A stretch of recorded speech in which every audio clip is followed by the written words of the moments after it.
Queridos telespectadores do programa Escola Bíblica Dominical em Debate, louvado seja Deus por mais esta oportunidade. Estamos aqui para estudarmos mais uma lição da Escola Bíblica Dominical. Hoje vamos estudar a lição de número 4, que tem como título A Função Social dos Sacerdotes.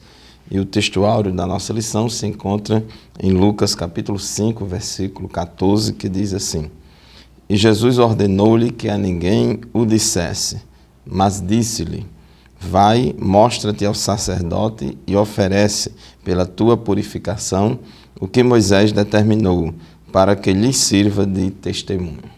E a verdade prática declara o seguinte: as funções do sacerdote iam além da liturgia. Sua principal obrigação era zelar pela santidade e pureza do povo de Deus. Muito bem, meus queridos irmãos e amigos, o programa Escola Bíblica Dominical está apenas começando. Hoje vamos estudar a respeito das funções clínicas dos sacerdotes, as funções sanitaristas e as funções jurídicas do sacerdote, uma lição que temos muitas coisas para aprender. Este programa, Escola Bíblica Dominical em Debate, é um programa do Departamento de Ensino Bíblico por meio da Superintendência Geral da Escola Bíblica Dominical da Assembleia de Deus em Mossoró, no Rio Grande do Norte. Vamos fazer uma breve pausa e já retornaremos para começar o comentário da nossa lição na companhia aqui do professor Calafanja. Fique conosco.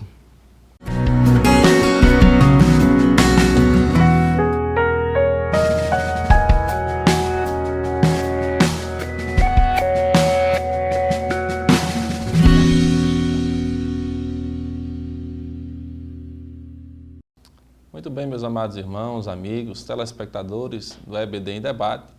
Estamos de volta com mais uma lição, a lição de número 4, como foi dito no tópico anterior. E hoje nós estaremos dando continuidade, a esse tema que é adoração, santidade e serviço, que é o tema desse nosso trimestre, os princípios de Deus para a sua igreja em Levítico. À luz daquilo que foi dito por Deus em Levítico, no livro de Levítico, nós vamos tentar extrair a essência, aquilo que Deus quer de cada um de nós, aquilo que Deus quer que nós sejamos, para que nós possamos nos relacionar com Ele da forma que Ele quer, da melhor maneira. Então hoje nós estamos estudando particularmente a função social dos sacerdotes. E nós temos 3 objetivos a alcançar nessa lição, que são eles: apresentar as funções clínicas dos sacerdotes, a função sanitarista, como também a função jurídica. Então, conhecendo as funções, nós vamos entender melhor o contexto da época, o contexto social, o contexto religioso também, e nós vamos entender o que era que se mostrava através desses cuidados. Percebemos que os sacerdotes, eles eram porta-voz do Senhor, eles eram servos do Senhor, tinham toda uma atuação dentro daquela sociedade à época, não só religiosa, nós vamos perceber, não só religiosa, mas também tinham a sua função social perante a nação de Israel. Então, entendendo essas vertentes, entendendo essas características, nós vamos conseguir compreender melhor todo o contexto histórico da época.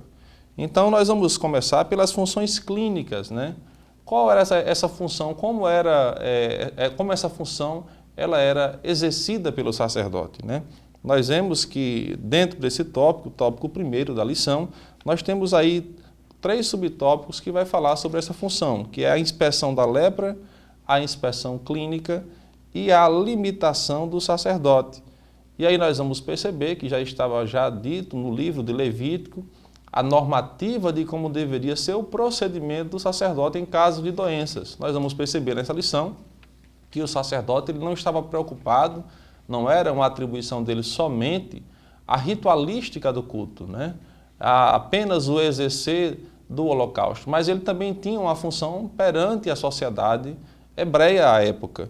E aí nós vamos perceber a preocupação com relação a doenças, a doenças que poderiam se proliferar perante aquela sociedade. E o Senhor deixou instrução aos sacerdotes como deveriam proceder quando tais doenças aparecessem. E uma doença comum à época era a lepra, Hoje, como nós conhecemos como hanseníase, à época uma doença muito forte, uma doença muito temida, ainda hoje é uma doença que requer muitos cuidados, mas à época, com a medicina que se existia disponível, era uma doença devastadora.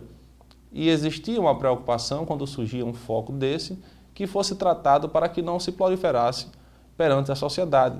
E cabia ao sacerdote fazer toda essa análise, né? Quando tinha-se uma suspeita, né, de que aquela doença estava acontecendo em algum lar, ele quem iria verificar, né, o doente, iria verificar a casa, iria verificar as roupas. E nós vamos perceber que essa palavra lepra é usada não somente para a doença hanseníase, né, mas para algumas outras doenças, alguns fungos que apareciam na roupa, na casa. E era um cuidado que se tinha da parte do sacerdote para que isso não viesse a se proliferar e viesse a acontecer um descontrole de doença perante a sociedade à época. Então, era feita a inspeção, como está dito aí no tópico 1.1, era feita essa inspeção da lepra, né? A lepra era a doença que causava mais repulsa, né? Era que as pessoas tinham mais resistência, as pessoas tinham mais repulsa ao ver alguém doente da lepra. E existiam, à época, até cidades de refúgio para essas pessoas que tinham essa doença, que tinham sido acometidas com essa doença. Mas antes disso, cabia ao sacerdote fazer a verificação. Fazia análise, via como é que estavam as características da que aquela doença estava apresentando, via se era o caso de tomar alguma ação e esperar 7 dias para ver como é que estava e fazia uma nova análise clínica. Se persistisse, visse que aquelas características indicavam realmente que a doença estava agindo naquele corpo, aí sim ele tomava outras medidas, poderia se usar até das cidades de refúgio. O fato é que cabia ao sacerdote essa análise, essa verificação. Então hoje nós estamos vendo uma outra característica, né, que acredito que poucos tinham despertado para esse ponto, por mais que esteja no livro de Levítico, mas a gente sempre vê a pessoa do sacerdote como algo voltado mais para a ritualística do culto, algo voltado mais para a intercessão. Mas hoje nós vamos ver essas perspectivas diferentes. Não é assim, professor Fábio? É verdade, professor Calafange. O sacerdote lá em Israel, estabelecido pelo culto levítico, a principal função dele é ser aquele mediador entre Deus e os homens, cuidar na ministração do culto, na organização do culto lá no tabernáculo, mas ele também tinha outras funções. Eram funções, vamos dizer assim, secundárias, não era a principal dele, mas eram funções delegadas por Deus para que o sacerdote exercesse ali em Israel. Ele era uma grande autoridade lá, inclusive para supervisionar essa questão de várias doenças de pele. Esse termo lepra, no Antigo Testamento, especialmente aqui no Pentateuco, ele é um termo assim, bem geral para se referir a diversos tipos de doença de pele e não somente a lepra em si, como conhecemos hoje como hanseníase. Então era um termo bem geral para se referir a diversas doenças de pele e que eram doenças que manifestavam sintomas bem visíveis, né? Sintomas que às vezes chocavam, né? Que mexia muito com a aparência da pessoa e transmitia muito uma ideia de que a pessoa estava impura, estava contaminada e que podia, né, contagiar outras pessoas. Daí a necessidade da supervisão clínica do sacerdote para verificar se realmente a pessoa estava com a lepra, para poder essa pessoa ficar em quarentena, em observação, em um lugar isolado do convívio com as demais pessoas. E o sacerdote fazia essa inspeção na pele da pessoa e os sintomas eram manifestados de diferentes formas.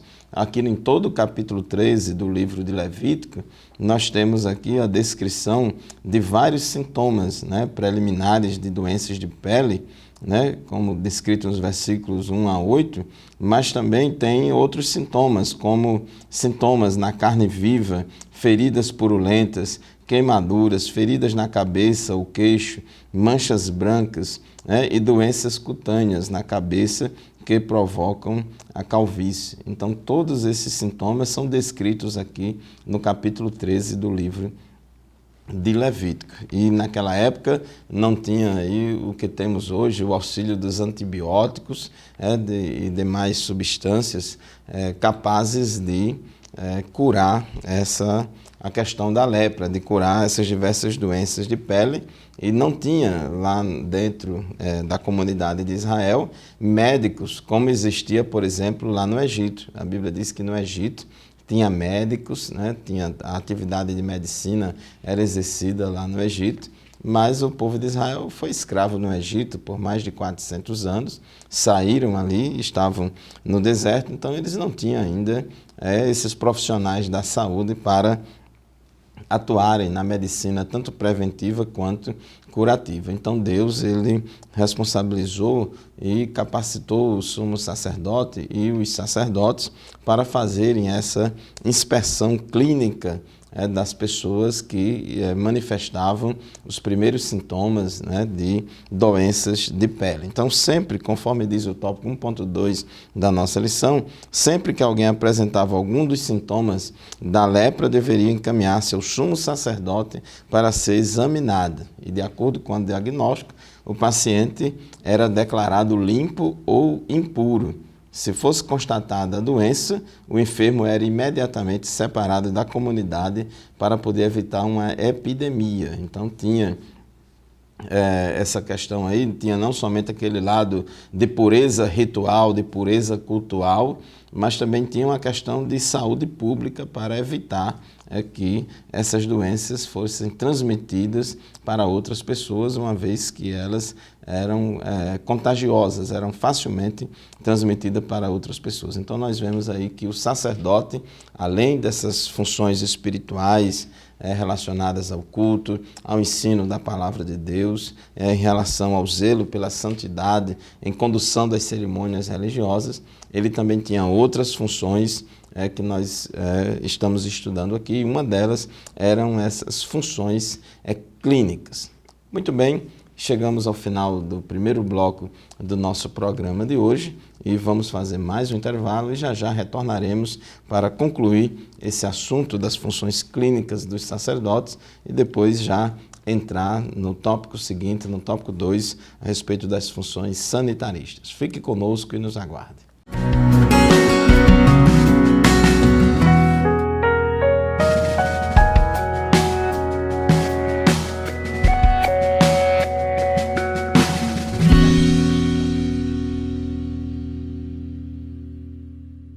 Muito bem, meus amados irmãos, amigos, professores da Escola Bíblica Dominical em Debate, retornamos com mais um bloco desse nosso programa, dando continuidade ao estudo da lição de número 4, a função social dos sacerdotes.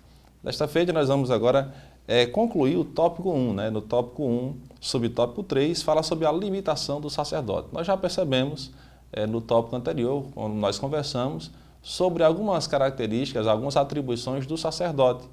E aí nós vamos perceber, dentro desse subtópico, a limitação do sacerdote. A atuação dele, nós vamos entender que é uma atuação mais preventiva.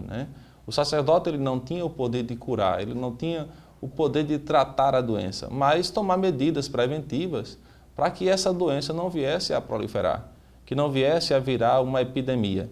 Então nós podemos observar que ele não tinha nenhuma atuação com relação à cura, ao milagre. Obviamente, nós sabemos que o Senhor, Deus, sempre teve o poder de curar. Jesus, em seu ministério terreno, muitas vezes curou a leprosos, mas cabia ao sacerdote, a essa época, cuidar mais como uma função pública, sanitarista. E aí é onde nós conseguimos enxergar isso, já adentrando ao tópico 2 dessa lição, que fala sobre essas funções sanitaristas. Mais especificamente, no tópico 2.1, fala sobre essa função e diz que o sanitarista é um especialista em saúde pública.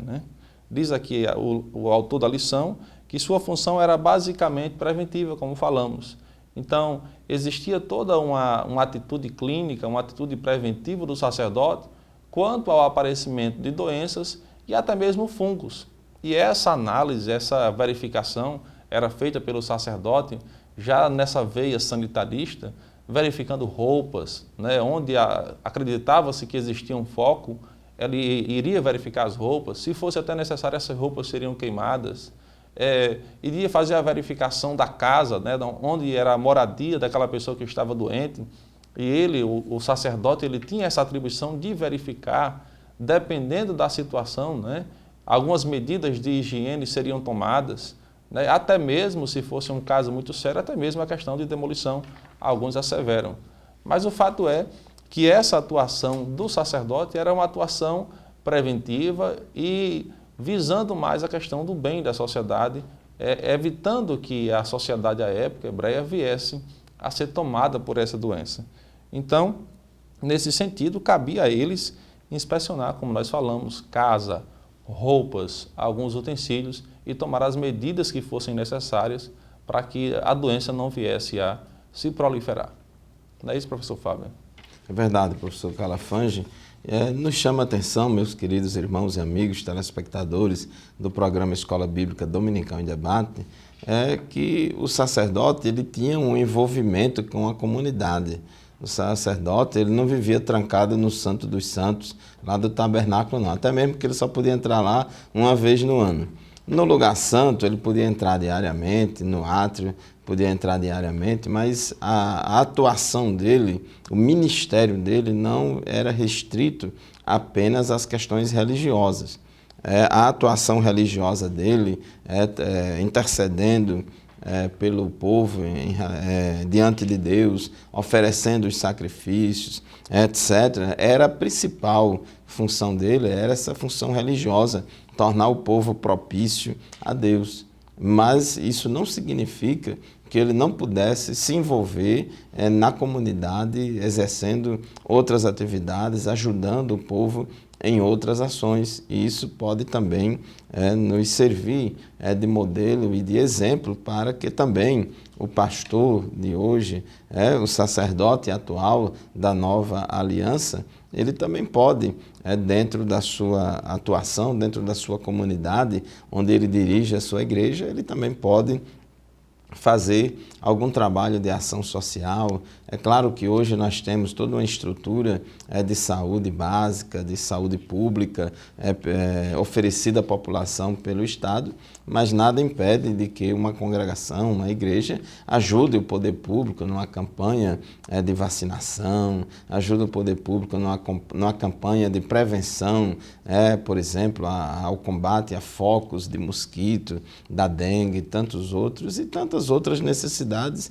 que surgirem. Então isso é muito importante, esse envolvimento também do sacerdote, do obreiro, do pastor, com a comunidade, prestando serviço à comunidade, ajudando, e isso é uma das formas também de demonstrar amor, carinho e cuidado por aquele povo, e com certeza isso glorifica o nome do Senhor. Então os sacerdotes, eles faziam essa inspeção, e aqui nesse tópico 2 da nossa lição fala da questão das vestes, das vestes e das casas, e queremos chamar a atenção que sobre esse significado da palavra lepra aqui no Pentateuco. É uma palavra assim, bem genérica que se usava na época para se referir a todo e qualquer tipo de pele, mas também a se referir a diversos tipos de fungos ou mofos que dava também nas roupas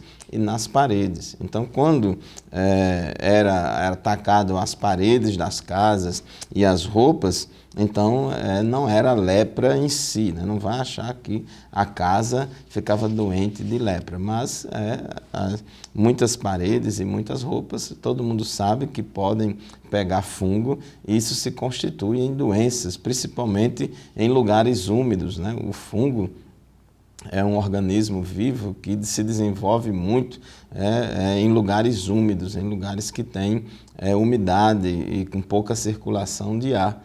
E lá naquela época, ali na Península do Sinai, no deserto, era um local seco.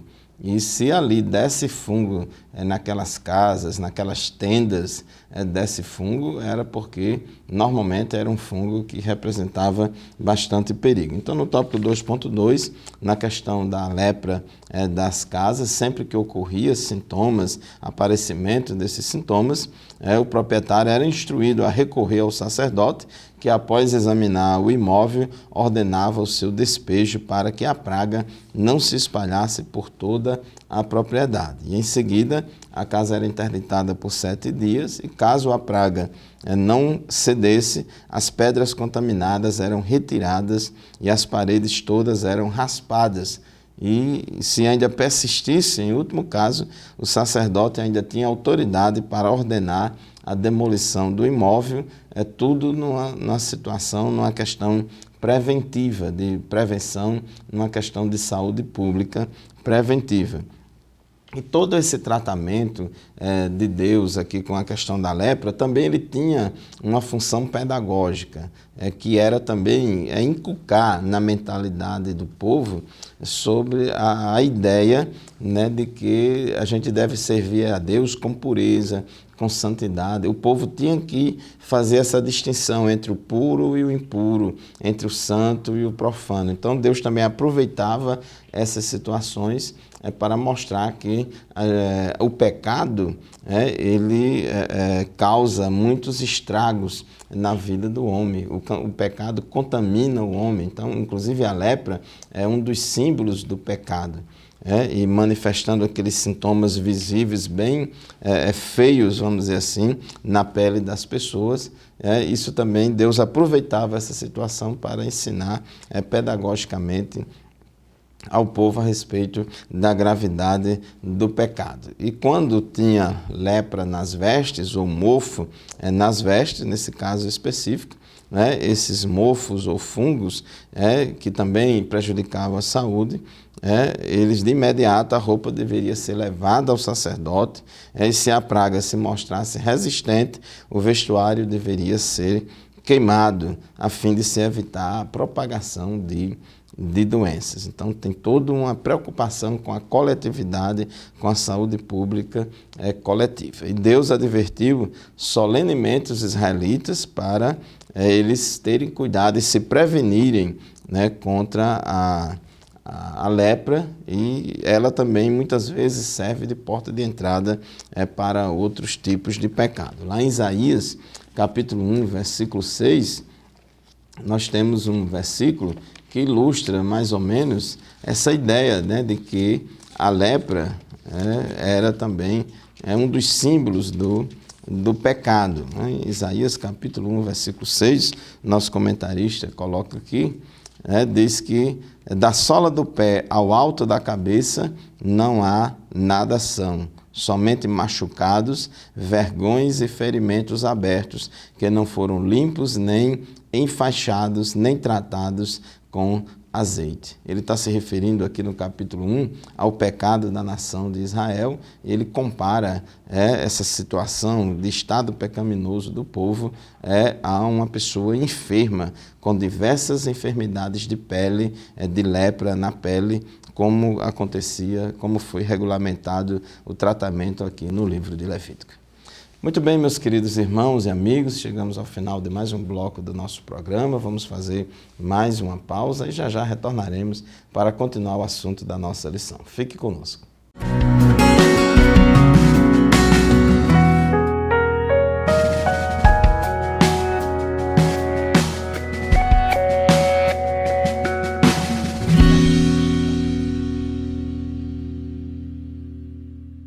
Muito bem, meus irmãos e irmãs, estamos de volta com o terceiro bloco do nosso programa Escola Bíblica Dominical em Debate. Neste trimestre estamos estudando a respeito do livro de Levítico, adoração, santidade, serviço, temas gerais do trimestre. E na lição de hoje, a lição de número 4, o título é A Função Social dos Sacerdotes. Temos aprendido que a principal função dos sacerdotes é a ministração do culto divino, interceder a Deus pelo povo, tornar o povo propício a Deus, fazer a expiação pelo pecado por meio do sacrifício, porém, ele também tinha outras funções delegadas por Deus, funções de natureza clínica, relacionadas à saúde do povo individual e também à saúde pública, funções também sanitaristas, na área de saúde pública preventiva, como nós acabamos de ver, para inspecionar a ocorrência de diversos tipos de fungos e mofos, que genericamente eles chamavam de lepra, tanto nas paredes como nas vestes, mas também eles tinham outras funções, como as funções de natureza jurídica. É importante a gente entender que o povo de Israel ali, eles se constituía numa sociedade civil. Então, o professor Calafange, inclusive o nosso professor Calafange, ele também é dessa área aí de ciências jurídicas, o sacerdote, ele também tinha que atuar, ele tinha a palavra final. Aqui vivia-se numa teocracia, o regime de governo aqui era uma teocracia, então o sacerdote ele tinha a palavra final a respeito de todos os assuntos, inclusive assuntos de natureza jurídica em diversas áreas do direito civil da nação de Israel, não é isso? É verdade, professor Fábio. Nós estamos vendo agora nesse tópico 3 essas funções jurídicas, né? E aí nós temos três subtópicos para estar tratando sobre essa função, que é na proteção da família, na proteção da propriedade privada e também na proteção da vida, que são direitos até abarcados, né, contemplados no próprio direito brasileiro hoje, né? Então, se nós formos olhar para as normas que nós temos hoje, as leis, elas procuram, né, assegurar, cuidar para o direito da pessoa, o direito do indivíduo, como também para o direito da coletividade. Não era diferente naquele momento, dentro daquele contexto, na terra em que Israel estava vivendo, em meio àquela sociedade. Nós vamos perceber que existia-se a norma, né? A norma jurídica à época era o próprio livro do Levítico, né? Era a própria palavra de Deus, Deus se usando, né, dos seus servos para escrever aquilo que ele queria, como deveria ser o procedimento de cada um, observando a essência daquilo que Deus quer. Quando nós lembramos de Jesus Cristo, nós vemos que ele demonstrou qual era o princípio de tudo, qual é a essência daquilo que Deus quer. E quando ele foi interrogado, ele disse que existiam 2 mandamentos que davam base, sustento para todas aquelas normas, né? Para todos os livros que foram ditos, para todos os profetas que profetizaram, existiam 2 que davam todo o fundamento, que era o quê? Amar ao Senhor teu Deus acima de todas as coisas e amar ao seu próximo como a si mesmo. Então nós vamos observar que todo o conjunto de normas, todo o ordenamento jurídico, né, expresso na palavra de Deus, ele tem esse fundamento, ele tem essa essência voltada para um relacionamento. O ser humano, ele é um ser relacional. E esse conjunto de normas trata justamente desse relacionamento entre Deus e o homem, entre o homem e Deus, e também entre o homem e o indivíduo que está próximo a ele, ou seja, entre o homem e o seu próximo. Então nós vamos perceber que o sacerdote ele tinha também essa função fiscalizatória. Ele tinha essa delegação, ele tinha esse dever de cuidar para que a norma fosse cumprida. E nesse caso, quando falamos normas, nós falamos da vontade de Deus.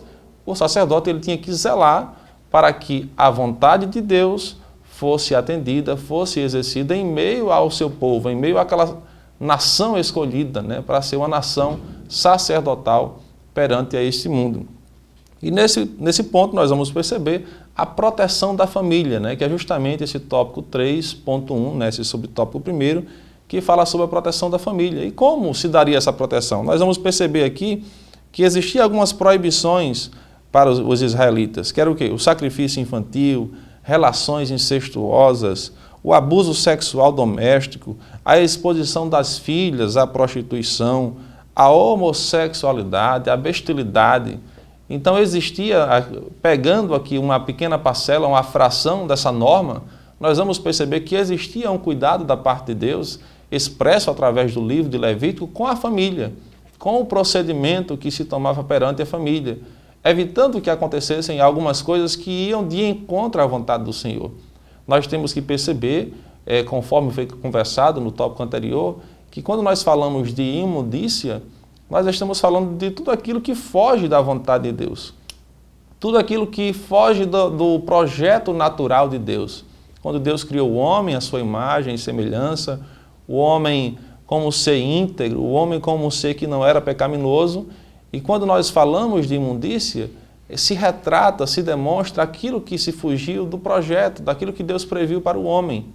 E aí o homem, ele vem a fugir, a apresentar alguns pecados, e até doenças e problemas acabam vindo por conta, devido ao pecado. E aí nós temos que entender justamente essa questão da imundícia dentro dessa perspectiva de Deus, aquilo que foge da sua vontade.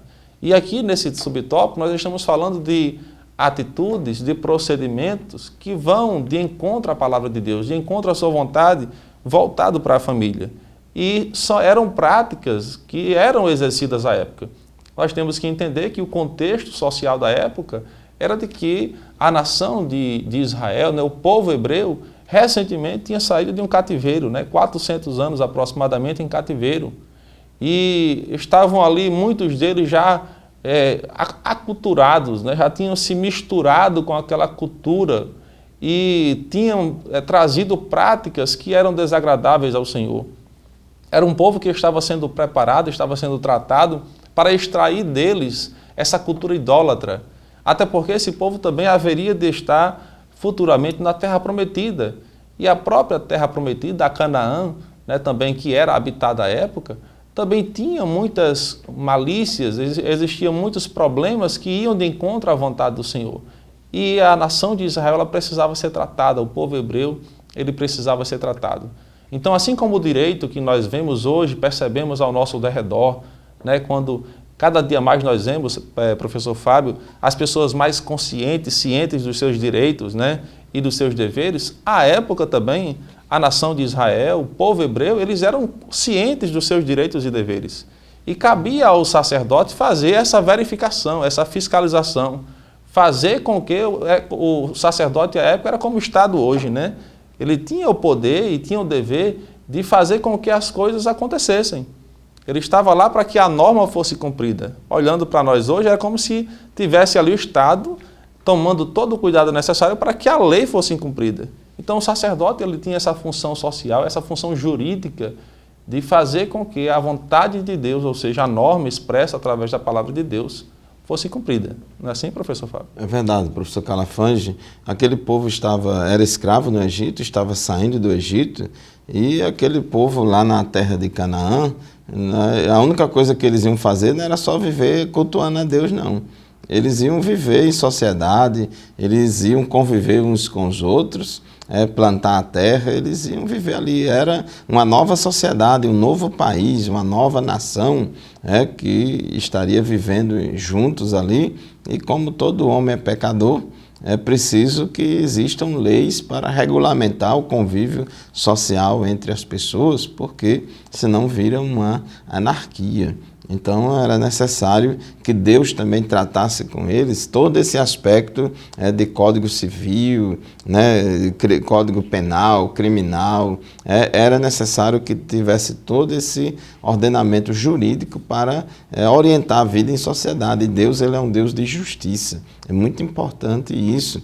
E ele precisa, ele quer, a vontade dele é que haja justiça. Inclusive, em Levítico 19:15, diz assim: não cometam injustiça no julgamento, não favoreçam os pobres, nem procurem agradar os grandes, mas julguem o seu próximo com justiça. Observe que a justiça é quem deve orientar as decisões jurídicas. Não se pode trazer para dentro dos julgamentos toda essa ideia de luta de classe e que o juízo deve ser para favorecer o grande ou o pequeno, o pobre ou o rico. Não tem nada a ver. A justiça tem que ter compromisso com a verdade e com a justiça. Então, o sacerdote ele tinha aquela palavra final, ele funcionava como uma última instância do direito e ele fiscalizava, regulava e supervisionava a administração da justiça ali em Israel, em várias áreas do direito, como já falamos aqui no tópico 3.2, a respeito dos direitos de proteção da família, porque havia leis claras, explícitas, combatendo o sacrifício infantil, como era comum naquela terra sacrificar a Moloque, combatia-se os diversos tipos de relações incestuosas, de sexo entre parentes, o abuso sexual doméstico, como também a exposição, a exploração das filhas na prostituição, a homossexualidade, a bestialidade, que é a prática sexual com animais, e como também até mesmo era combatido a questão da falta de respeito dos filhos com os pais.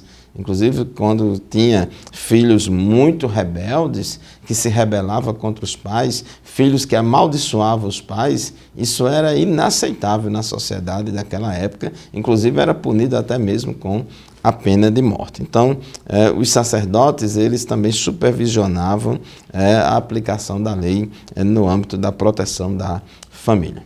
Muito bem, chegamos ao final de mais um bloco do nosso programa de hoje. Vamos fazer mais um intervalo e já retornaremos para continuar o nosso assunto a respeito das funções jurídicas do sacerdote. Fique conosco.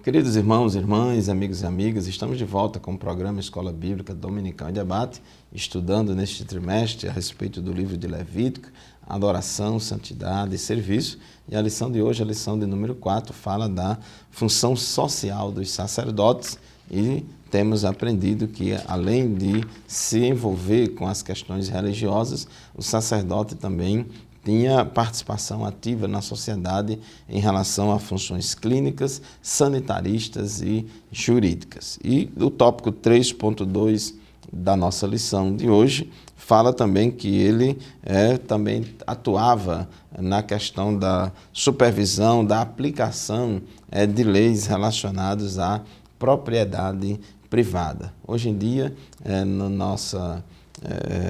na atualidade, há uma discussão aí, alguns defendem a propriedade privada, outros dizem que não é para existir propriedade privada, tudo é para ser do governo, etc. Não vamos entrar nesses detalhes e nesses argumentos pró e contra, colocados aí pela filosofia e pelas discussões atuais, mas o fato é que a Bíblia, ela garante o direito à propriedade privada. Inclusive, um dos mandamentos do Decálogo é não furtarás. Quando a Bíblia diz não furtarás ou não roubarás, então ela está defendendo a propriedade privada, ela está defendendo o direito do indivíduo, de ter os seus bens e de ser protegidos contra o furto ou roubo. Inclusive, o furto ou roubo era punido com penas muito duras.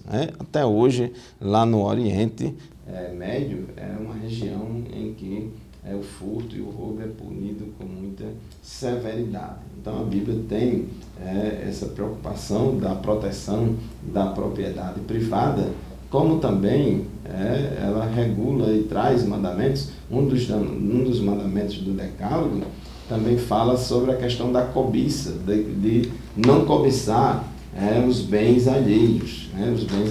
Lá em Êxodo, no capítulo 20 de Êxodo, onde tem o Decálogo, no versículo 15, fala, não furtarás, não furtarás. E também a Bíblia Sagrada também fala no versículo 17, não cobiçarás a casa do teu próximo, não cobiçarás a mulher do teu próximo, nem seus servos ou servas, nem seu boi ou jumento, nem coisa alguma que lhe pertença. Porque a cobiça dos bens alheios, a cobiça da propriedade alheia, leva muitas vezes as pessoas a furtarem, a roubarem, a assaltarem, etc, etc. Então, a Bíblia ela é clara em proteger o direito à propriedade privada das pessoas, e os israelitas precisavam seguir essa conduta, seguir essa norma para que assim tivesse uma convivência social aceitável e suportável entre eles. Os campos, as terras não podiam ser vendidas para pessoas de outra tribo, tinha que ter um respeito muito grande, porque a terra era do Senhor e dada ao povo para administrar. E agora, o fato deles terem direito à propriedade privada, isso não significa que não tivesse pobres e necessitados na terra, e não significa que eles não deveriam ajudar os necessitados, não. Pelo contrário. Havia também mandamentos na palavra de Deus que dizia que eles deveriam também ajudar os necessitados. Quando eles fossem colher, realizar suas colheitas, eles deveriam também se lembrar daquelas pessoas que têm necessidade. Levítico 23 e 22 diz: quando fizerem a colheita da sua terra, não colham até as extremidades da sua lavoura, nem ajuntem as espigas caídas da sua colheita. Deixem-nas para o necessitado e para o estrangeiro. Eu sou o Senhor, o Deus de vocês. Então, é importante esse ensinamento a respeito da generosidade, professor Calafange, do cuidado aos pobres, da exploração da terra com consciência ambiental, com sustentabilidade e também vendo esse lado social. Muito bem, é isso mesmo, professor Fábio. Nós vemos essa função, né, essa vertente pedagógica de Deus quando ele escreve, onde ele escreve essa norma bíblica, dizendo como deve ser o procedimento. Nós vemos que era algo que era sagrado, a questão do bem privado, a questão da propriedade do indivíduo, mas ele não, por mais que ele fosse dono de uma propriedade, por mais que ele fosse dono de algo, ele teria que ver aquilo que nós chamamos também da função social, nós vemos que Deus ele trata como deve ser o nosso cuidado com o nosso próximo, o cuidado mesmo que eu tenha uma propriedade, mas que eu tenha um olhar diferenciado para aqueles que precisam, porque ele é o meu próximo e eu tenho que ajudá-lo. E hoje nós podemos perceber, não na mesma intensidade da normativa bíblica, porque a essência que Deus traz através do livro de Levítico, através da sua palavra, ela é uma essência forte que demonstra justamente o âmago do relacionamento que Deus quer que nós tenhamos. Mas nós podemos fazer uma pequena analogia com o nosso direito brasileiro hoje e entendermos que, mesmo hoje, nós temos normas, professor Fábio, nós temos leis que tratam sobre a propriedade. E por mais que eu seja dono de uma propriedade, seja urbana, seja rural ou uma empresa, mas essa empresa ela tem uma função social. A propriedade que eu tenho, ela tem uma função social e existem leis que regulamentam isso. Então não é porque eu sou dono de uma propriedade que eu posso agir da forma que eu quiser. Não, existe uma fiscalização, existe uma normativa. Se eu tenho uma propriedade, essa propriedade ela tem que dar um retorno para a sociedade. Eu não posso simplesmente, muito embora nós sabemos que o nosso país eles tem alguns problemas crônicos e um dos é uma má fiscalização. Nós temos muitas leis, muitas normas, mas não são bem fiscalizadas para que a lei realmente tenha eficácia. Mas hoje você tem uma propriedade, por exemplo, um terreno, e você não pode ter um terreno guardado por 10, 20, 30 anos sem produzir nada, sem trazer nenhum retorno social. Então, pela lei, você tem que daquele terreno, daquela propriedade, daquele bem que você tem que exercer alguma coisa e tem que ter algum benefício social para aquilo. Você não pode ter um terreno por ter e deixar o mato lá comer. Muito embora a gente veja acontecer ainda hoje, muitas vezes por falta de fiscalização. E às vezes até os terrenos abandonados, dão gera margem focos de doenças, focos de doença, proliferação de doenças e abre caminhos para a má ocupação do terreno por vândalos, por pessoas que vão ocupar para fazerem coisas complicadas, Então nós temos que resgatar, amados irmãos, esse pensamento, essa essência que Deus traz, que é justamente a função social daquilo que nós temos. E qual a forma correta de nós tratarmos com os nossos bens? O que é que Deus estava expressando ali? adentrando ao subtópico 3. Professor Calafrange, só um pouquinho antes de entrar no subtópico 3, da proteção da vida, com relação à terra, ainda tinha o ano sabático. Isso. Deus se preocupava tanto com a sustentabilidade em longo prazo da terra, que se preocupava com isso e estabeleceu o pousio, o descanso da terra. Então, 6 anos eles trabalhavam, no 7º ano descansava a terra para recuperar a fertilidade do solo. Então isso era muito importante. Então aparentemente pode ser assim, mas Deus não quer que a gente colha naquele ano, mas na verdade Deus estava preocupado com o amanhã do povo, ensinando ao povo a respeito da sustentabilidade. Justamente, de forma sustentável.